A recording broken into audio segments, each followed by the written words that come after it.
தமிழ்னா விருந்தோம்பல், சுருக்கமாக சொன்னால் தமிழ்னா கெத்து, தமிழ்னா பவர். இந்தியாவோட நெற்றியில் இருக்கிற பொட்டு மாதிரி ஒரு வெற்றி பொட்டு தான் நம்ம தமிழ்நாடு. அந்த பொட்டோட நறுமணம் உலகம் பூரா பரவுற மாதிரி தமிழோட புகழும் உலகம் பூரா பரவணும்னு சொன்னார். உண்மைதானே அது? இன்னைக்கு தமிழ் பேசுகிற மக்கள் இல்லாத நாடுகளே ரொம்ப குறைவு தானே. தமிழும் தமிழனும் இல்லாத நாடு எது? திரும்பவும் சொல்லலாம், தமிழ் ஒரு மொழி மட்டுமல்ல, அது ஒரு பண்பாடு, அது ஒரு நாகரிகம், அது ஒரு சிந்தனை, அது ஒரு அன்பு.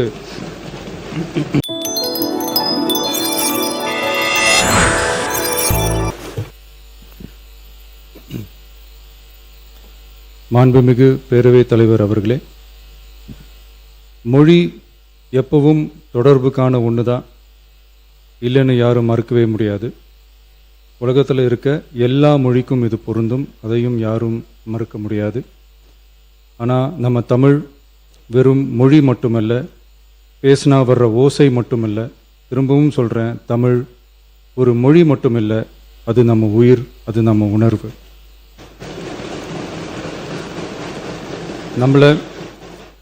நம்மளை பெற்ற தாயை அம்மானு சொல்கிறப்பெல்லாம் பாசமும் சொந்தமும் நம்மளை அறியாமலே உயிரா, உறவா, உணர்வா, தானா உள்ளுக்குள்ளே தோணும்ல. அதே மாதிரி ஏன் இன்னும் ஒரு படி மேலே போயே சொல்லலாம், தமிழ்னு சொன்னாலே எப்படி இருக்கும், என்ன ஆகும்னு சொல்லவா வேணும். தாய் எப்படி ஒரு மிகப்பெரிய புனிதமோ அப்படிதாங்க தாய்மொழியும். அதுலேயும் நம்ம தாய்மொழி தமிழ்மொழி இப்படி சொல்கிறதே போதும், எல்லாருக்கும் நம்ம தாய்மொழி உணர்வை பற்றி புரியும்னு நினைக்கிறோம். நம்ம தாயே நமக்கு மிகப்பெரிய புனிதம்னா நம்ம எல்லாருக்குமான தமிழ் தாய் பற்றி சொல்லவா வேணும். தாயை போற்றுகிற, வாழ்த்துகிற தமிழ்நாட்டு மண் தமிழ்தாய் வாழ்த்து எப்படி விட்டுரும்? விடாது, விடவும் மாட்டோம். மாண்புமிகு பேரவைத் தலைவர் அவர்களே, நம்ம தமிழ்தாய் வாழ்த்த 1891 எழுதின மனோன்மணியம் சுந்தரனார் நம்ம தமிழ் மொழியவே தமிழ் தாய்னு சொல்லி உயர்வா பாடினாரு. இந்திய துணை கண்டத்தை, இந்திய ஒன்றியத்தை அழகிய முகமா சொன்ன மனோன்மணியம் சுந்தரனார் அந்த முகத்தோட நெத்தியில வைக்கிற பொட்டு தான், திலகம் தான் தமிழ் நாடுன்னு சொன்னாரு. இந்தியாவோட நெற்றியில இருக்கிற பொட்டு மாதிரி ஒரு வெற்றி பொட்டு தான் நம்ம தமிழ்நாடு. அந்த பொட்டோட நறுமணம் உலகம் பூரா பரவுற மாதிரி தமிழோட புகழும் உலகம் பூரா பரவணும்னு சொன்னார். உண்மைதானே அது? இன்னைக்கு தமிழ் பேசுகிற மக்கள் இல்லாத நாடுகளே ரொம்ப குறைவு தானே. தமிழும் தமிழனும் இல்லாத நாடு எது? திரும்பவும் சொல்லலாம், தமிழ் ஒரு மொழி மட்டுமல்ல, அது ஒரு பண்பாடு, அது ஒரு நாகரிகம், அது ஒரு சிந்தனை, அது ஒரு அன்பு.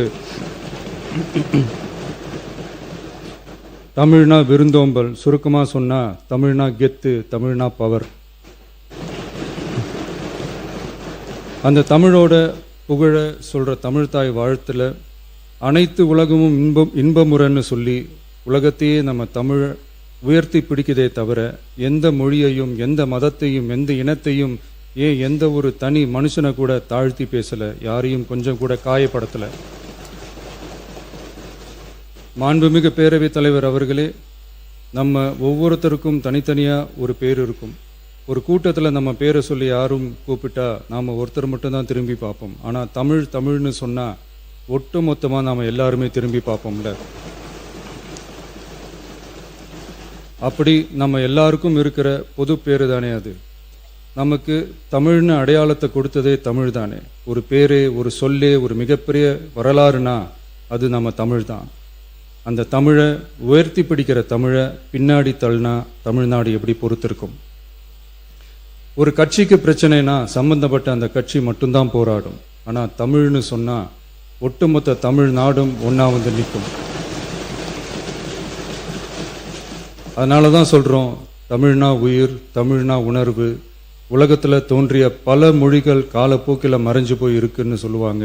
ஆனால் நம்ம தமிழ் காலகாலமாக நிலைச்சி நீடிச்சு நிற்கிற ஒன்று.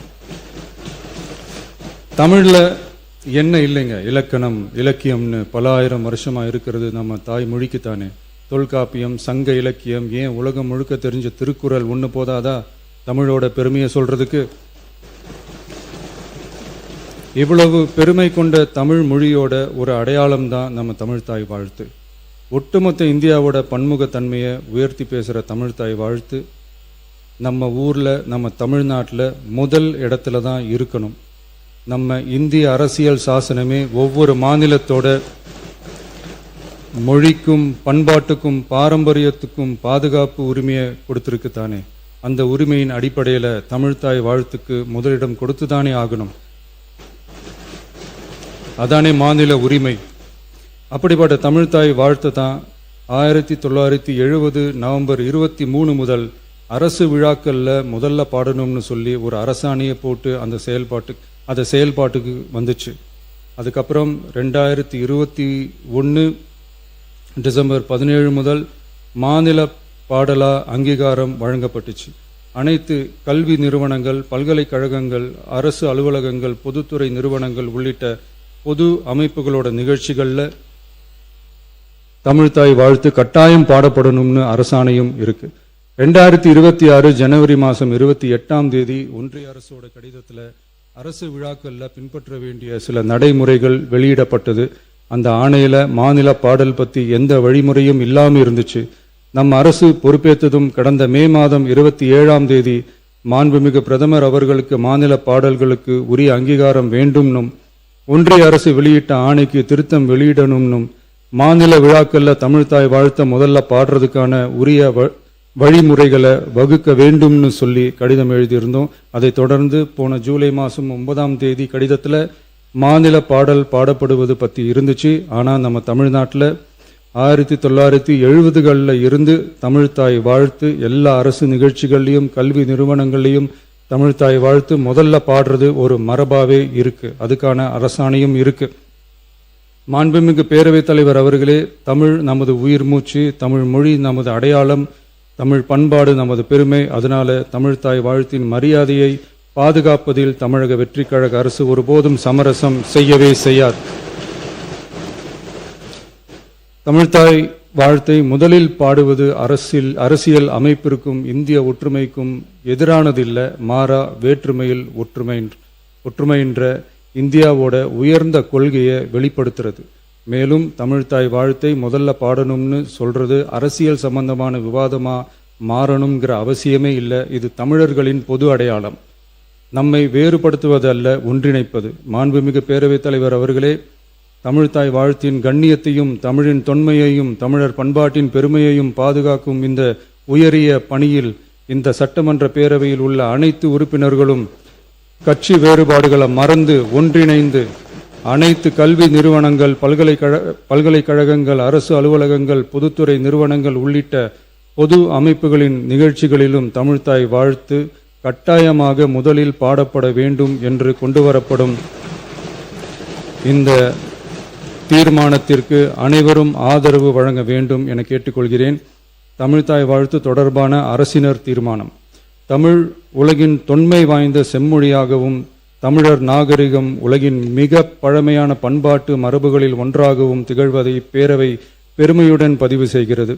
மனோன்மணியம் சுந்தரனார் அவர்களால் 1891 எழுதப்பட்ட மனோன்மணியம் என்ற நாடக நூலின் பாயிரத்திலிருந்து எடுக்கப்பட்ட தமிழ்த்தாய் வாழ்த்து 1970 நவம்பர் 23 முதல் அரசு விழாக்களில் முதலில் பாடப்பட வேண்டும் என அரசாணை வெளியிடப்பட்டு செயல்பாட்டுக்கு வந்துள்ளது. 2021 டிசம்பர் 17 முதல் மாநில பாடலாக அதிகாரப்பூர்வ அங்கீகாரம் வழங்கப்பட்டு தமிழ்நாட்டில் அமைந்திருக்கும் அனைத்து கல்வி நிறுவனங்கள், பல்கலைக்கழகங்கள், அரசு அலுவலகங்கள், பொதுத்துறை நிறுவனங்கள் உள்ளிட்ட பொது அமைப்புகளின் நிகழ்ச்சிகளிலும் நிகழ்வு தொடங்குவதற்கு முன் தமிழ்த்தாய் வாழ்த்து கட்டாயம் பாடப்படும் என்று ஆணையிடப்பட்டுள்ளது. இந்நிலையில் ஒன்றிய அரசின் உள்துறை அமைச்சகத்தால் 2026 ஜூலை மாதம் 9 கடிதத்தில் மாநில பாடல் பாடப்படுவது குறித்து தெரிவிக்கப்பட்டுள்ளது. தமிழ்நாட்டில் 1970களில் இருந்து அனைத்து அரசு நிகழ்ச்சிகளிலும் கல்வி நிறுவனங்களிலும் தமிழ்த்தாய் வாழ்த்து பாடல் முதலில் பாடப்படுவது மரபுத்தன்மையாகவும் அரசாணைகளின் வாயிலாகவும் பின்பற்றப்பட்டு வருகிறது. ஆகவே தமிழ்த்தாய் வாழ்த்து தமிழ் மொழிக்கும் தமிழர் பண்பாட்டிற்கும் செலுத்தப்படும் மரியாதையின் வெளிப்பாடாகும் என்பதை இப்பேரவை வலியுறுத்துகிறது. இந்திய அரசியலமைப்பு வழங்கியுள்ள மொழி மற்றும் பண்பாட்டு உரிமைகளின் அடிப்படையில் தமிழ்நாட்டின் பண்பாட்டு அடையாளத்தை நிலைநிறுத்தும் வகையில் தமிழ்நாட்டில் அமைந்திருக்கும் அனைத்து கல்வி நிறுவனங்கள், பல்கலைக்கழகங்கள், அரசு அலுவலகங்கள், பொதுத்துறை நிறுவனங்கள் உள்ளிட்ட பொது அமைப்புகளின் நிகழ்ச்சிகளிலும் நிகழ்வு தொடங்குவதற்கு முன் தமிழ்த்தாய் வாழ்த்து கட்டாயம் முதலில் பாடப்பட வேண்டும் என தமிழ்நாடு சட்டமன்ற பேரவை ஏகமனதாக தீர்மானிக்கிறது என்ற தீர்மானத்தை நான் முன்மொழிகிறேன். அனைத்து கட்சிகளை சார்ந்த உறுப்பினர்களும் இந்த தீர்மானத்தை ஒருமனதாக நிறைவேற்றி தர வேண்டுகிறேன். நன்றி, வணக்கம். மாண்புமிகு பேரவைத் தலைவர் அவர்களே, விவசாயிகள் நெல் மற்றும் கரும்புகளை பயிரிடவும், அறுவடை செய்திடவும், விற்பனை செய்திடவும் தங்களது உடல், பொருள், ஆவி அனைத்தையும் செலவிட்டு மேற்கொள்கின்றனர். தற்சமயம் தமிழ்நாட்டின் ஃபினான்ஷியல் பொசிஷன் சரியில்லாமல் இருந்தாலும் நெல் மற்றும் கரும்பு பயிரிட்டுள்ள விவசாயிகளின் நலனை பாதுகாக்க வேண்டும் என கருதி தமிழ்நாட்டின் வரலாற்றில் இல்லாத அளவில் மாநில அரசின் நெல் மற்றும் கரும்புக்கான ஊக்கத்தொகையை அதிகரிக்க முடிவு செய்துள்ளோம்.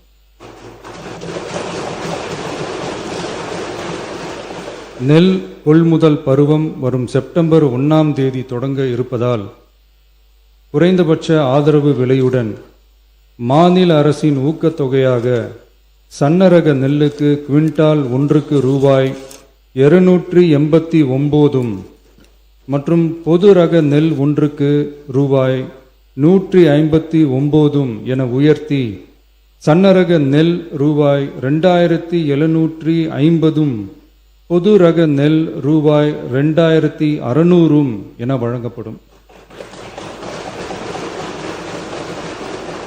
மாநில அரசு நெல்லுக்கான ஊக்கத்தொகையினை ஓராண்டில் 156 ரூபாய்க்கு மேல் உயர்த்தி வழங்குவது வரலாற்றில் இதுவே முதல் முறையாகும். அதேபோல 2025-26 கரும்பு அரவை பருவத்தில் சர்க்கரை ஆலைகளில் பதிவு செய்து கரும்பு வழங்கும் விவசாயிகளுக்கு ஒன்றிய அரசு மெட்ரிக் டன் ஒன்றுக்கு ரூபாய் 3290.50 நிர்ணயம் செய்துள்ளது. அதற்கு மேல் தமிழ்நாடு அரசால் சிறப்பு ஊக்கத்தொகையாக டன் ஒன்றுக்கு 709.50 ரூபாய் வழங்கப்படும். இதன் மூலம் விவசாயிகளுக்கு டன் ஒன்றுக்கு 4000 ரூபாய் கரும்பு விலையாக கிடைக்கப்பெறும். கடந்த 5 ஆண்டுகளில் கரும்பிற்கான சிறப்பு ஊக்கத்தொகை 156 ரூபாய் மட்டுமே உயர்த்தி வழங்கப்பட்ட நிலையில் தற்போது முதல் ஆண்டிலேயே 360.50 ரூபாய் உயர்த்தப்பட்டுள்ளது என்பதையும் இம்மாமன்றத்தில் குறிப்பிட விரும்புகிறேன். மாநில அரசால் கரும்பு சிறப்பு ஊக்கத்தொகையாக மெட்ரிக் டன் ஒன்றுக்கு ஓராண்டில் 134 ரூபாய்க்கு மேல் வழங்கப்படுவது வரலாற்றில் இதுவே முதல் முறையாகும்.